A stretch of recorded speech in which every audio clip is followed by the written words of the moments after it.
start us out in chapter 11. And chapter 11, like we started the muscular system, we'll start with some general information about nerves and nerve tissue and come back to the specifics in the next chapter. So the function of the nervous system is it is the master controlling and communication system of the body. Its cells communicate through electrical and chemical signals. Therefore, it is very rapid and very specific. The responses we get from the nervous system in general are very immediate responses, like the contraction of a skeletal muscle, for example. And in order for the nervous system to do what it does, it has three functions or three sub-functions that overlap with each other that we recognize as what we see as a response from the nervous system. That all starts with sensory input. Information has to be gathered from sensory receptors, and those receptors have information about the internal world inside our body as well as the external world and any changes that are going on in those locations. That information has to be integrated, put together. That's still kind of a black box for us. It has to be processed and interpreted so that we know what the correct motor response should be. And a motor response is going to be the activation of an effector organ. Many times, especially in the first part of this, we're going to talk about that organ being a muscle. And it really is a motor response. It moves the muscle. But it could also be a gland. And a gland, while it may not move in the same way that a muscle does, will cause responses. So sensory input, in this case we see a glass of water, leads to integration. Our brain figures out that there's water there and we're thirsty, so it sends a signal to our arm to lift the glass to get a drink. Sensory input, integration, motor output. The nervous system itself is divided into two principal parts. They are the central nervous system and the peripheral nervous system. The central nervous system includes the brain and spinal cord, both found in the dorsal body cavity. Back to body cavities. This is where integration happens. This is where the control center is. This is where we interpret sensory input and decide what our motor output is going to be. The peripheral nervous system is all of the nervous system that is outside the central nervous system, the portion that is going to make up the nerves that come from the brain and the spinal cord, and those begin as either spinal nerves, which go to and from the spinal cord, or cranial nerves that go to and from the brain. So the brain and spinal cord have the central nervous system, and they originate nerves, which will branch out to give sensors all over the body.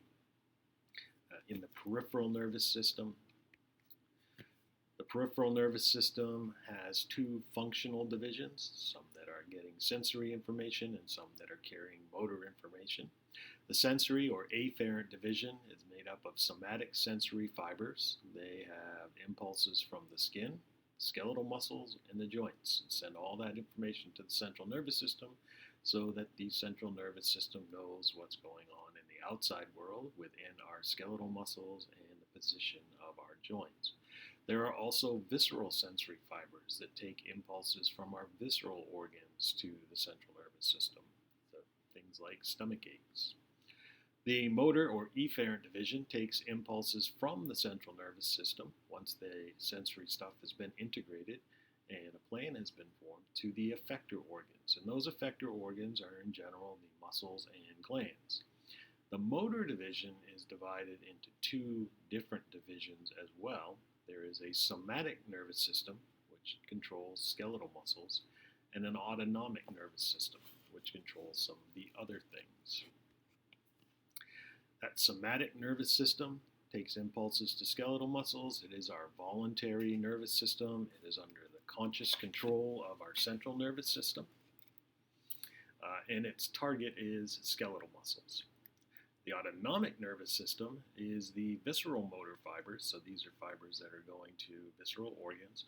It's going to regulate things like smooth muscle, cardiac muscle, and glands.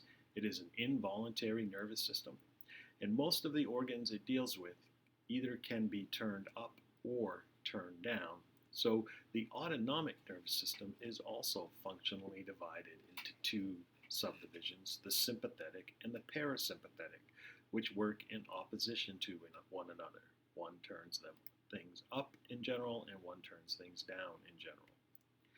So if we look at the organization of the nervous system, we can see that we have the central nervous system, composed of the brain and spinal cord, along with, that's where we have integration and control centers. It is receiving information from the peripheral nervous system from the sensory or afferent division. So the peripheral nervous system would be the cranial nerves, the spinal nerves. It's communication link between the central nervous system and the rest of the body. Coming in, we have sensory or afferent information. That would be somatic and visceral sensory nerve fibers, taking impulses from receptors to the central nervous system. The motor division, the efferent division, is motor nerve fibers that conduct impulses from the central nervous system to effectors. Those would be the muscles and glands. And that motor division is also divided. It's divided into the somatic nervous system and the autonomic nervous system.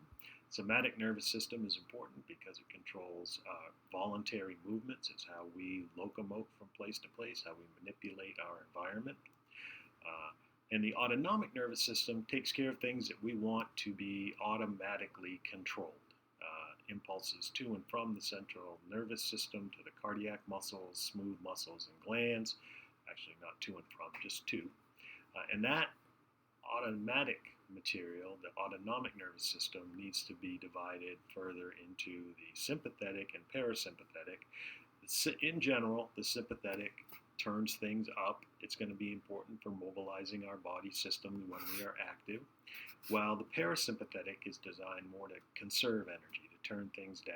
It promotes the housekeeping functions when we are at rest, but more about that later on. And that will conclude an overview of the nervous system. We'll pick up the support tissues in the next section.